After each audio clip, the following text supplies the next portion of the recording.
سورہ بقرہ آیات نمبر 254 تا 257 میں انفاق فی سبیل اللہ کی تلقین اور آیت الکرسی جس کا موضوع توحید ہے اور قرآن کی عظیم آیت ہے، نیز یہ کہ دین کے معاملے میں جبر نہیں ہے، جو کوئی ایمان لائے گا سو اپنے ہی فائدے کے لیے ایمان لائے گا، اور یہ کہ اہل ایمان کا حامی و مددگار اللہ ہے اور کافروں کا حامی و مددگار شیطان ہے۔ اعوذ باللہ من الشیطان الرجیم یا ایہا الذین آمنوا انفقوا مما رزقناکم من قبل ان یأتی یوم لا بیع فیہ ولا خلة ولا شفاعة والکافرون هم الظالمون۔ اے ایمان والو، جو کچھ ہم نے تمہیں عطا کیا ہے اس میں سے اس دن کے آنے سے پہلے اللہ کی راہ میں خرچ کر لو، جس دن نہ کوئی خرید و فروخت ہوگی اور نہ کوئی دوستی کام آئے گی اور نہ کوئی سفارش چلے گی، اور انکار کرنے والے ہی ظالم و نافرمان ہیں۔ تمام مال و دولت اللہ ہی کا عطا کردہ ہے اور یہ انسان کی آزمائش کے لیے ہے۔ اس بات کی ترغیب دی گئی ہے کہ یہی وقت ہے جب زیادہ سے زیادہ مال اللہ کی راہ میں خرچ کر کے جنت کی دائمی نعمتیں حاصل کی جا سکتی ہیں، کہ مال کا یہی بہترین مصرف ہے۔ اس دنیا سے جانے کے بعد انسان اپنے اس مال سے فائدہ نہیں اٹھا سکتا۔ اللہ لا الہ الا هو الحی القیوم لا تأخذه سنة ولا نوم۔ اللہ وہ ہستی ہے جس کے سوا کوئی عبادت کے لائق نہیں، وہ ہمیشہ زندہ رہنے والا ہے، وہ خود قائم رہنے والا اور دوسروں کو قائم رکھنے والا ہے، نہ اس پر اونگ طاری ہوتی ہے اور نہ نیند۔ لہ ما فی السماوات وما فی الارض، جو کچھ آسمانوں میں ہے اور جو کچھ زمین میں ہے سب اسی کی ملکیت ہے۔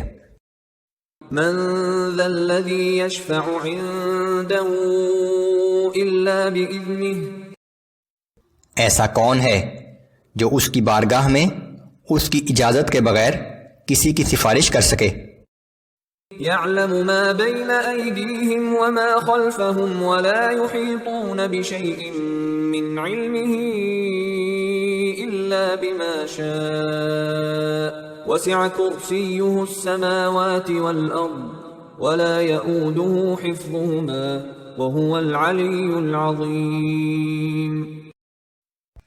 جو کچھ لوگوں کے سامنے ہو رہا ہے وہ اسے بھی جانتا ہے، اور جو کچھ ان کے بعد ہونے والا ہے وہ اسے بھی جانتا ہے، اور وہ لوگ اس کی معلومات میں سے کسی چیز کا بھی احاطہ نہیں کر سکتے مگر جتنا وہ چاہے۔ اس کی حکومت تمام آسمانوں اور زمین پر چھائی ہوئی ہے، اور اللہ پر اس زمین و آسمان کی نگہبانی ہرگز گراں نہیں، وہی سب سے بلند مرتبہ اور بڑی عظمت والا ہے۔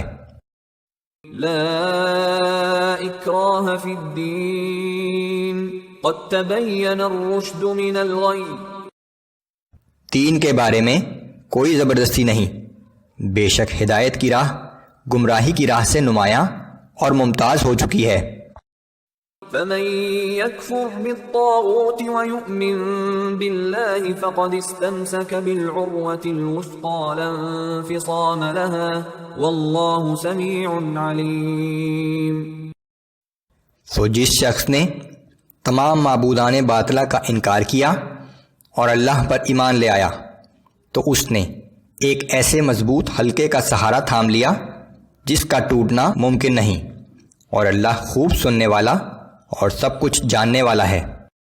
اللہ ولی الذین آمنوا یخرجهم من الظلمات الى النور،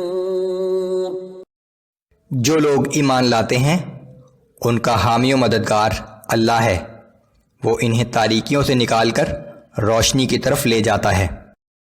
والذین کفروا اولیاؤہم الطاغوت یخرجونہم من النور الی الظلمات اولئک اصحاب النار ہم فیہا خالدون۔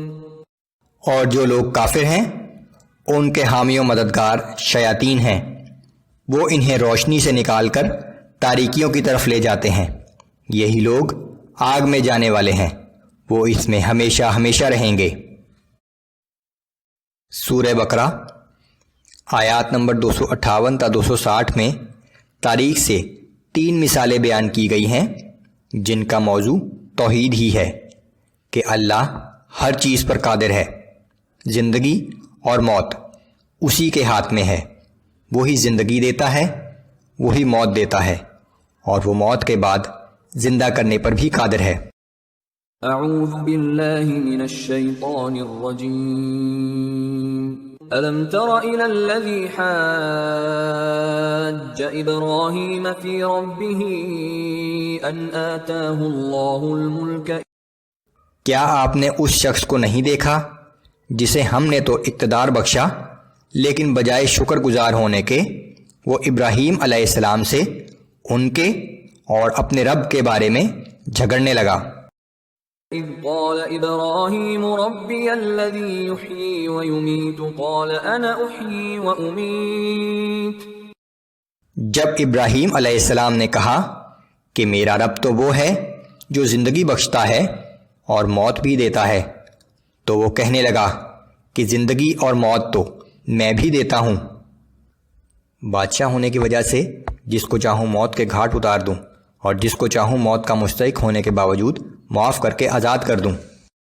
قال ابراہیم فإن اللہ یأتی بالشمس من المشرق فأت بها من المغرب فبہت الذی کفر واللہ لا یہدی القوم الظالمین۔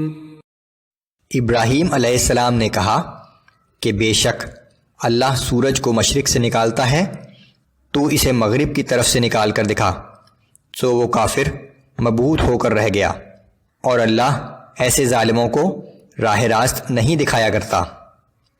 پچھلی آیت میں بادشاہ کی طرف سے زندگی اور موت دینے کا دعویٰ کیا گیا ہے، اگلی 2 آیات میں 2 مثالوں کے ذریعے یہ واضح کیا گیا ہے کہ اللہ کی طرف سے موت اور زندگی دینے کا اصل مطلب کیا ہے۔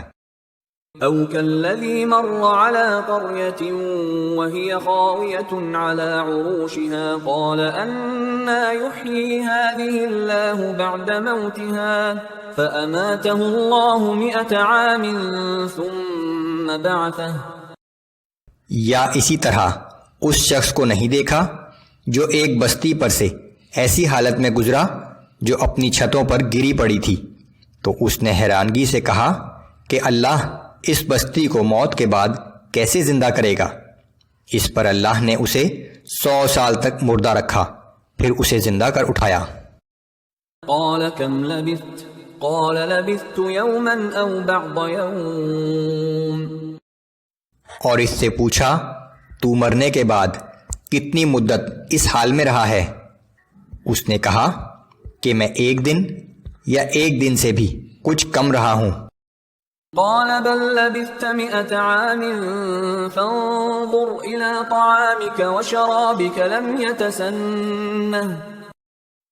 اللہ نے فرمایا کہ نہیں، بلکہ تو اس حالت میں 100 سال تک رہا ہے، اب تو اپنے کھانے پینے کی چیزوں کو دیکھ کہ اس میں ذرا تغیر نہیں آیا۔ وانظر الى حمارك ولنجعلك آية للناس وانظر الى العظام كيف ننشزها ثم نكسوها لحما۔ اور اپنے گدھے کو بھی دیکھ، اور یہ ہم نے اس لیے کیا کہ ہم تجھے زمانے کے لوگوں کے لیے اپنی نشانی بنا دیں، اور اب تو اپنے گدھے کی ان ہڈیوں کی طرف دیکھ، ہم انہیں کیسے جوڑتے ہیں اور پھر کیسے ان پر گوشت چڑھاتے ہیں۔ فلما تبين له قال اعلم ان الله على كل شيء قدير۔ اس طرح جب حقیقت اس کے سامنے آشکارا ہو گئی تو وہ بول اٹھا کہ میں خوب جان گیا ہوں کہ بے شک اللہ ہر چیز پر پوری طرح قادر ہے۔ یہ بنی اسرائیل کی تاریخ کا واقعہ تھا۔ وَإِذْ قَالَ إِبْرَاهِيمُ رَبِّ أَرِنِي كَيْفَ تُحْيِي الْمَوْتَى قَالَ أَوَلَمْ تُؤْمِنْ قَالَ بَلَى وَلَكِنْ لِيَطْمَئِنَّ قَلْبِي۔ اور یاد کرو جب ابراہیم علیہ السلام نے عرض کیا کہ اے میرے رب مجھے دکھا دے کہ تو مردوں کو کس طرح زندہ کرے گا۔ اللہ نے فرمایا کہ کیا تم اس بات پر یقین نہیں لائے؟ ابراہیم علیہ السلام نے عرض کیا کیوں نہیں، یقین تو رکھتا ہوں، لیکن یہ چاہتا ہوں کہ مشاہدہ کیفیت سے میرے دل کو بھی خوب اطمینان حاصل ہو جائے۔ قال فخذ أربعة من الطير فصرهن إليك ثم اجعل على كل جبل منهن جزءا ثم ادعهن يأتينك سعيا واعلم أن الله عزيز حكيم۔ اللہ نے فرمایا کہ اچھا تم 4 پرندے پکڑ لو، پھر انہیں اپنے آپ سے مانوس کر لو، پھر ہر پہاڑ پر ان کا ایک ایک ٹکڑا رکھ دو، پھر انہیں اپنی طرف بلاؤ، وہ تمہارے پاس دوڑتے ہوئے چلے آئیں گے، اور اس بات کو اچھی طرح جان لو کہ یقیناً اللہ بڑا زبردست اور بڑی حکمت والا ہے۔